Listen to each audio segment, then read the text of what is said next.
So, Russ, today I wanted to talk about taxes and specifically this idea that the rich don't pay their fair share of taxes.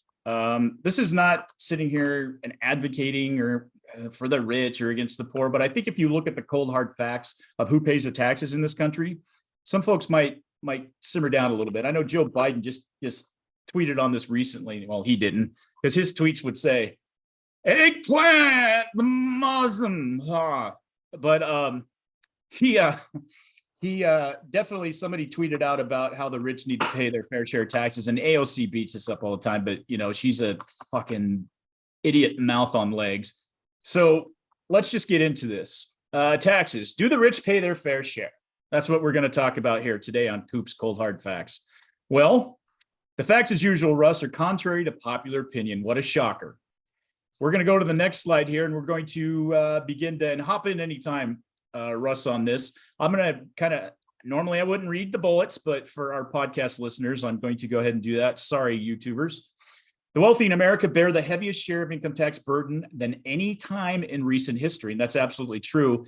I said recent history because I couldn't find a time where it was different than it is now, but I didn't want to, at any time in history, I didn't know that was a fact. I can certainly go back to the Reagan administration way back then on the tax records and prove this.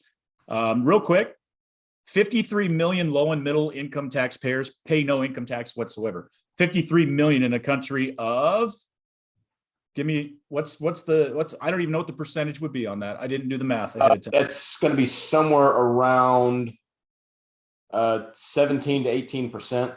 Okay. So I'm not against people not paying taxes based on their income. That's not what's going on in this bullet, but I think people don't realize how many people actually don't pay any income taxes. And we'll get into, not only do they not pay any income taxes, they get an abundance of benefits back from the government, percentage wise. It's crazy. 6 out of 10 households receive more in direct government benefits than they pay in federal taxes. 60% receive more in direct government benefits. Now, what does that mean? Well, that counts a lot of things. That counts, Medicare, Social Security. It counts subsidies. It counts welfare. It counts all of these things that go into basically what government gives you. So this is kind of weird. So you think paying taxes, basically paying your fair share, paying your fare in order to be able to enjoy the benefits of being an American citizen. Meanwhile, at the Hall of Justice, businesses pay or remit 93% of the nation's taxes. Okay, this is businesses, folks. This is corporate taxes and small business taxes. And even in my tiny little businesses that I have, insignificant, an army of one in my businesses, I have to pay business taxes. Okay. And not having a lot of capital, it actually kind of hurts. Go ahead. As I say, so do I with my little writing stuff. Yeah. And I'm okay with that. I'm not saying it's not fair, but as we'll go through here, we'll see that increased corporate taxes. Everybody says, "Oh, we need to tax the corporations." Oh, not okay. Anyway, workers bear at least half of the economic burden of corporate taxes through lower wages. With women, the low-skilled and younger workers impacted the most. So that wasn't a really great construction to that sentence, but basically what we're getting at here is workers are bearing the economic burden of these corporate taxes. And of course, corporate taxes are going to affect the women in the workforce, the low-skilled and younger workers who are working maybe their first job at a minimum wage or even, going up the ladder. They're paying for it in a multitude of ways. Go ahead, Russ. I just want to make a couple of points about some of the stuff on the slide. First of all, you mentioned about people who pay no income taxes. A lot of folks will say, "Well, I get stuff taken out of my check every month." Well, there's two things you're missing. Number one, the one thing you're getting taken out of your check that you're not going to get back immediately, but is in theory going to come back to you, are your Social Security taxes. That's more of the, as Al Gore would say, the lockbox. And then second, all of the rest of the folks who see FICA coming out of their check, they don't realize they're not being taxed on anything. Basically, they're giving the government a year-long interest-free loan because they're going to get all of those income taxes back. All they have to do is file, and they will get every bit of that FICA that they paid to the government. They're going to get that back. So no, they're not paying taxes. I know you see it coming out of your check. Congratulations, Uncle Sam has played you for a sap for a full year and said, "I'm going to hold on to your money and use it, and I'm not going to pay you any interest." And by the way, if I have, as I've discovered over the last few years, if I end up owing more, I believe it's more than $1,000, I have to pay an additional penalty on top of that. But if Uncle Sam holds on to my money, he doesn't have to pay any additional penalty on top of me. The second thing I want to note, when we say the wealthy bear the heaviest burden of the income tax in any time recent history, what a lot of people want to try to bring up to me is they say, well, in the 50s and early 60s, the highest tax bracket was 90%. Well, that's misleading in a lot of ways, because a lot of people because they don't want to probe past the headline, they'll simply say, look, they were paying 90% and we were doing awesome. Well, first of all, nobody paid 90% taxes. Nobody. The tax bracket may have been at 90%, but there were so many loopholes and deductions and carryovers that the tax rate, actually the effective tax rate was still about equal to what it is now, which meant that they paid about a quarter of their income in taxes, because they knew how to take advantage of the tax code, because it was so complex after World War II. Speaking of World War II, when people say, hey, that we were paying 90% in taxes in the 50s and we were doing awesome. Well, yeah, you know why? Because the rest of the world was in ashes. We had just come out of the most destructive war in history. Japan was not going to be on its feet for another 15 years. Europe was still rebuilding. They were still, scraping rubble off the streets. Of course, we were doing awesome. We were protected by two giant oceans. It had nothing to do with the tax rate. It had to do with the fact that we bombed the rest of the world back into the Stone Age. And people don't seem to understand that. And then last thing I'll bring up, and maybe we could have covered this later, but I'll cover it now, is the initial tax rate when taxes were introduced, I believe in 1917. I don't remember the exact year. I'd have to go back and look. It only applied to like the top 1% of earners, and it was like 1% of income, or like between 1 and 5%. It was very, very tiny, minute. It was to help fund World War I. It had nothing to do with people paying their fair share. When I hear people pay their fair share, we'll get into this more later with some of the other graphs, but that's bullshit. It is bullshit. Yeah, no, I don't have anything to add to that. It's all real good points. Just to talk about this real briefly, so people understand the difference between liquid and illiquid. Yes, those are actually the terms. I didn't make that up. Liquid assets are the basic. Sorry to offend all of you that understand economics 101, but liquid assets are basically anything that you can immediately have at your disposal. Checking accounts, bank accounts, savings accounts, anything that you can turn into quick, fast cash money. Okay. Illiquid assets are things that would take you a while to actually be able to turn into money. Okay. And by money, I do mean things that you can use in commerce immediately. Those would include businesses, stock portfolios, mutual funds, certain things like that, any of those type of assets that a racehorse would be considered illiquid, because it's really hard to sell a racehorse, or anything like that is illiquid. Now I didn't put a slide up because this could have went on forever, but the vast majority of all billionaires in the United States of America, most, and I didn't get a percentage, but the vast majority, again, of their income, quote unquote, or their fortune is in illiquid assets, not liquid assets. Even the richest guy at the world at the time, our hero Elon Musk, had to liquidate some of his illiquid assets to buy Twinker, I like to call it Twitter. It took him a while to be able to scrape together the liquid assets to be able to do that. Okay, including stocks in Tesla, some other things. So that's really important too. When you look at income, billionaires typically don't have a huge income. That's not the deal, but they own a lot of shit. Go ahead, Russ. Yeah, and the reason that's important is because Pocahontas, as I like to call her, Elizabeth Warren, has tried proposing a tax on wealth. First of all, there's nothing more certain to have people flee the country than to tax their wealth, so they have to sell off part of what they already own in order to pay the tax. It's also, by the way, probably unconstitutional. Yeah, I think it is unconstitutional, yes. Yeah, and we do get into that in a couple of slides here. But the other thing is that, we talk about illiquid assets and what people are worth. When you see, hey, the wealthy have all this stuff.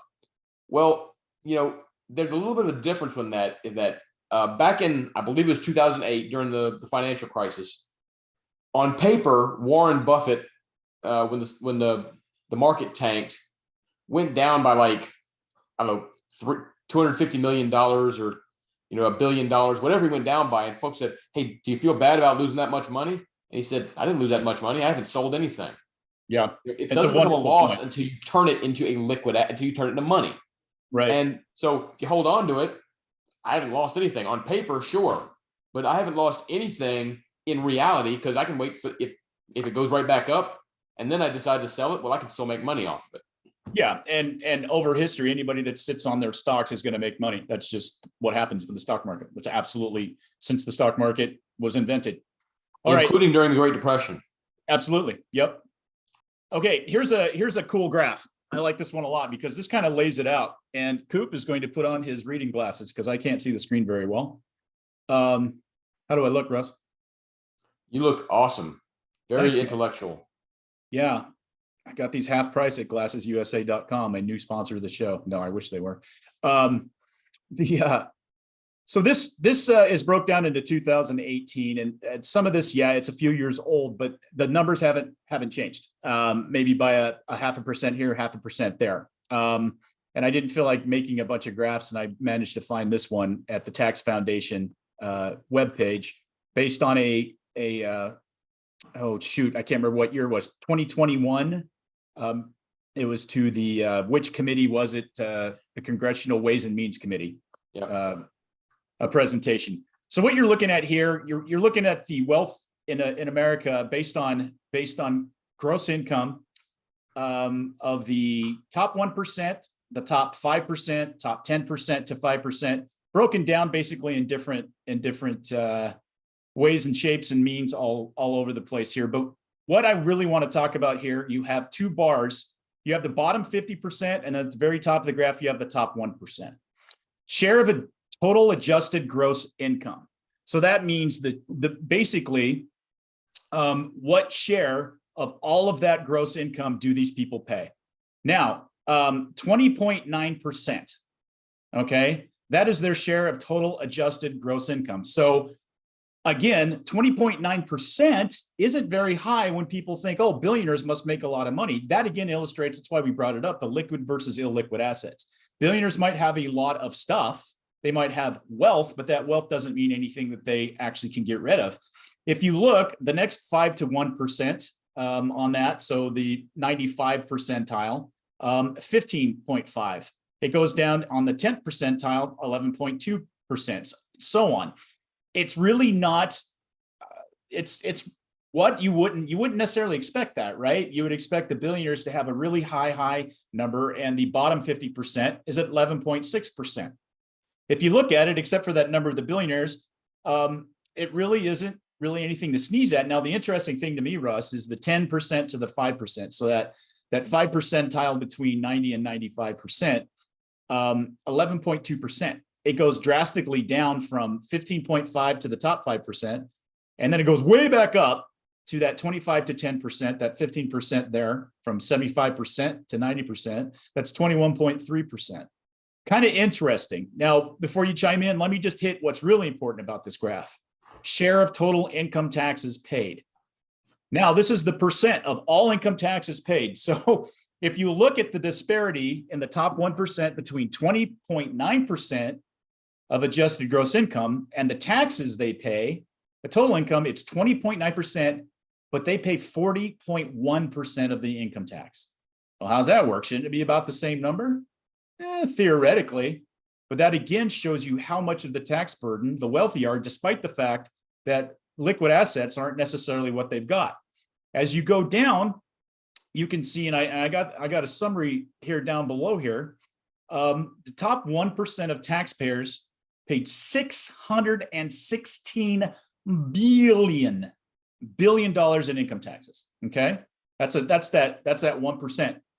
40% of all income taxes paid. That is a larger share of the tax burden than the bottom 90% of all taxpayers combined. Bottom 90%.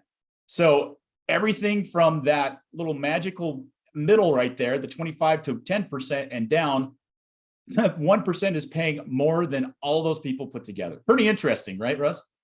Yeah, and you would think in a fair system that the amount of taxes paid would be equivalent to the amount of income earned. But it's not. As you can see in the top 1%, do they have the money? Yes, but they are paying double the amount of taxes based on the amount of income that they bring in. Right. This shows, if were I king for a day, aside from making sure I found a really cool crown to wear with the fuzzy stuff and the star of India diamond in there, I would make sure that whenever taxes went up or went down, it applied to everybody, because it is very easy to say, hey, raise taxes on those guys over there. It's a lot harder for you to say, by the way, well, let's raise taxes and let's all pay more. I used to think that we should try to, alleviate the tax burden from as many people as possible. I don't believe that anymore, because again, it's too easy to say, raise taxes on somebody else. I think everybody should pay some share of taxes, even if it's small, and everyone should be affected by a rate increase. I agree with you completely, and we won't get into the flat tax argument today, but I'm a big flat tax guy. I am, and there would be gradations in the flat tax, but it would actually immediately fire about 1 million IRS employees, because you'd no longer, and you'd save billions of dollars a year just in wages and administrative costs in the IRS. The most bloated, and there's a lot of studies, the most bloated, obtuse, obese government agency in the entire governmental system. Oh, by the way. So one more thing to point out here, Russ, that I thought was interesting. When you look at the bottom 50%, that's 50% of the wage earners' salary in the United States of America. So you're basically talking in today's dollars, people that make $69,000 a year and less. Okay. $69,000 a year isn't a lot in today's dollars, but it's a hell of a lot better than a lot of people are doing. It was a hell of a lot more than I made when I was a young Army officer, all the way through captain. So they only, their adjusted gross income tax is 11.6%, but they only pay 2.9% of the total income taxes paid. So that's 50% of the population. Literally 50% of the population pays 2.9%. Yeah, to me, it's not so much that the bottom 50% pays 2.9%. It's that they also bring in 11.6%. So they bring in almost 4 times as much income as opposed to the amount of taxes that they pay. And they're the only, go ahead. No, I would say that's unconscionable to me. I've grown more and more towards the flat tax as a result, because again, folks say, well, that hurts the poor more. I don't agree. I mean, if I bring in $1 billion and the tax rate is 25%, I'm still paying a shitload more than the folks who don't have a lot of income. I'm paying $250 million. Where you could say, well, you can live, quite handsomely on, just $600 million, so you should pay 40%. Well, it's not your job to tell me how well I can live or what I can do with my money. There's a matter of simple fairness, and the government deciding who should pay more based on whether or not you are successful. And I don't mean more in terms of raw amount. I'm talking more in terms of percentage. I think that's the government penalizing people for being more successful, as opposed to saying everybody pay a similar rate across the board, so that we have a distribution of fairness. Amen. I don't have anything to add. Next slide, please. Did I say that? How'd you like that? Did that give you a nice flashback right there? Only if you wore a wig like Vanner White. Next slide, please.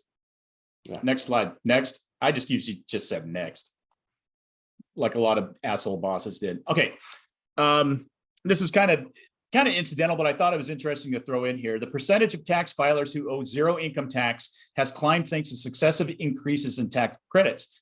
Back in 1980, when Jimmy Carter was getting his ass kicked out and Ronald Reagan came on board, it was at percentage of tax filers who owed zero income tax was at 21%. This graph, if you had a trend line, would be trending up at about a 45-degree angle over time, over 26 years that this was tracked, or 36 years, I apologize. Is that 36 years? Yeah, 36 years. 36 years that this has been tracked. So if you look, it's got a couple of things here, our podcast listeners. In 1986, when it was right around 18%, it did dip down in the mid-80s. The 1986 tax reform expanded the zero bracket. So it was on a steady rise to the late 80s, early 90s to the mid 90s. The Bill Clinton per $500 per child credit kicked in 1997. So it saw another upsurge. Now it saw another, I'd say another hump climb against the trend line here. And in 2001, tax bill doubled child credit to $1,000. So there was $1,000 people got to keep in their pockets. And I'm not judging these acts by any stretch of imagination. The overall slide is what I'm trying to point out. 2009, the Recovery Act, created by Making Work Pay Credit, had this thing jump up, Russ. You can see the huge jump between 2008 and 2009, 2010 there. It went from, let's look at that, probably about 36% to 42% of tax filers owe zero income tax. 42%. Okay. Now that's come down. I do have 2021. I didn't get 2022. This has it at 2017 at 34.7%. It's currently at about 38%, Russ. So it's still on the high side of 35%.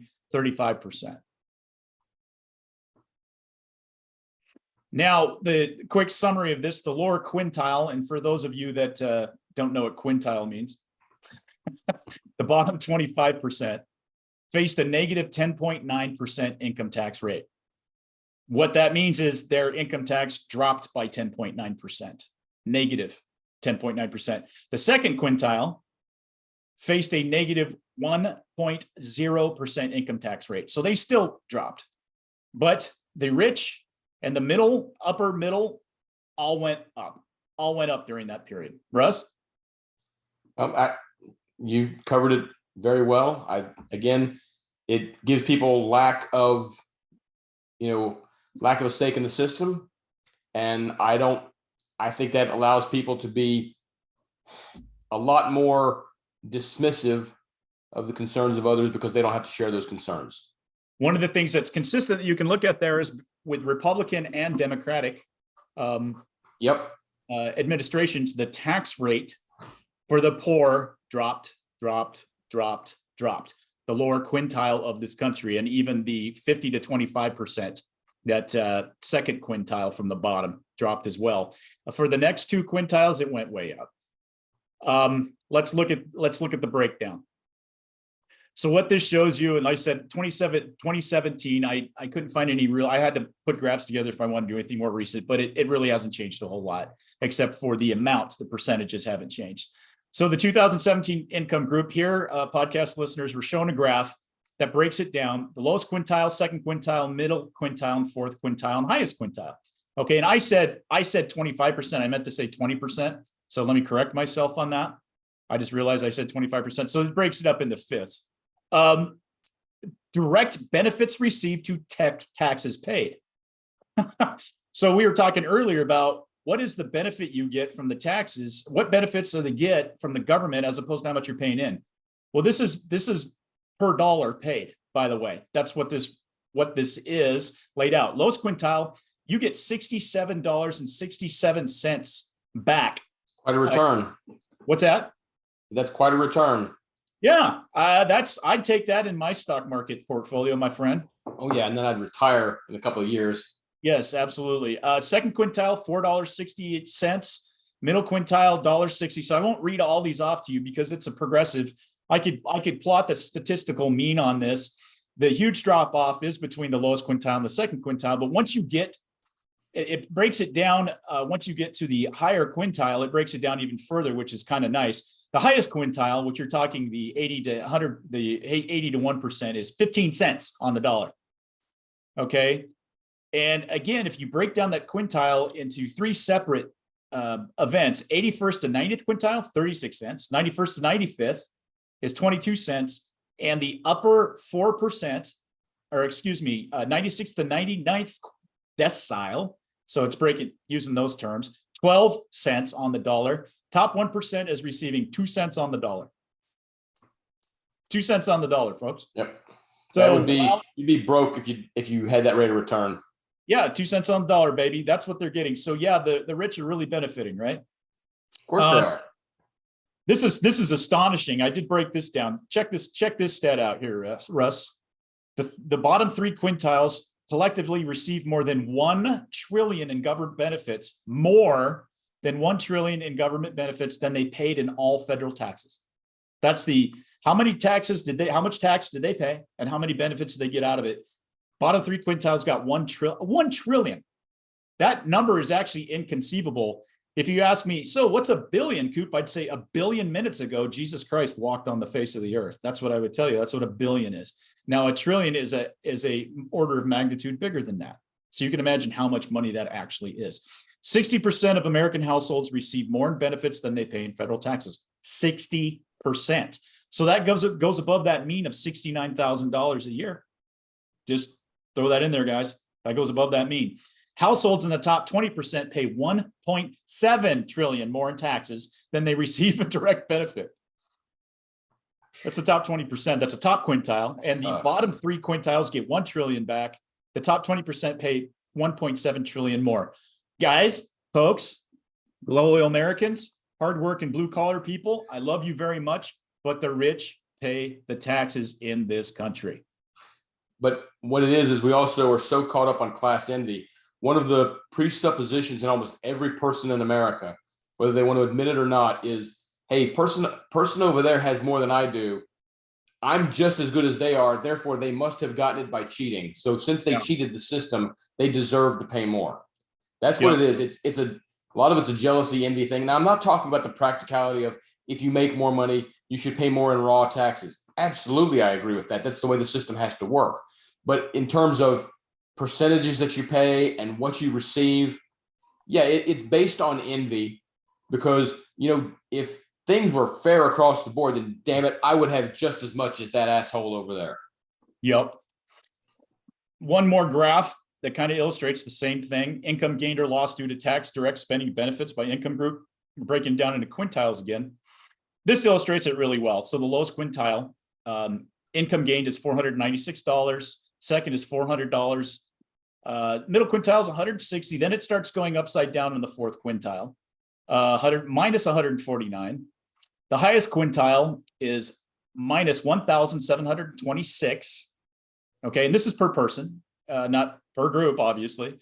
And then the top 1% is minus $728. So again, the highest quintile, they're running a deficit. Okay, and this is I said that backwards. This is per group, per billions instead, not individual people. I just wanted everybody to understand that. This is in billions. So you can see that 1.7 trillion, that's 728 billion, minus for the highest quintile, the top 1% is minus 728 billion, and the highest quintile is $1.7 trillion in the red. So this just illustrates it in a different way. Yeah, I don't know if you've ever, it was kind of a comedy show, but it was decent at points. If you ever watched The West Wing. I did not. I watched a couple episodes. I didn't watch much. There was one episode, every once in a while they would make a conservative point.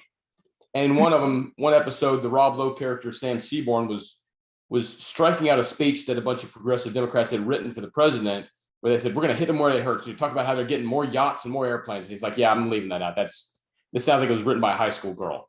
And first of all, one of the women in the room said, is there something wrong with the way girls write? And he said, usually there is when they're in high school. Just like there's something the way boys write when they're in high school. It's just the way it is. But he said, look, the last year that I worked at whatever law firm it was he worked at, I paid 22 times more than the average income tax rate. He said, I paid my fair share, and the fair share of 22 other people. He said, and I'm happy to, because that's the way it works.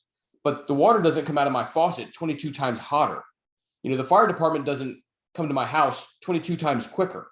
Okay. The rich bear the largest brunt of the tax burden in our society, and we don't need to smack them over the head for doing that. I hear you. Yep. And we'll sum it up, Russ, and we'll get on to our next subject, because we've been rolling for a while already. Yeah, we tend to do that. We're gonna have to change. We're gonna have to change what we're gonna do here. But it's all right. For our pod listeners, reading the slides to you, raising corporate taxes benefits foreign billionaires, company, and investors. Should be patently obvious why. When you raise the taxes, billionaires in this country are going to do things like sell their assets. You got China owning so much of American farmland, companies, corporations have real estate. They're going to they're going to nest themselves in the foreign countries. Why do you think so many corporations choose Ireland as their corporate headquarters? Because it's got a lower corporate tax rate. Right.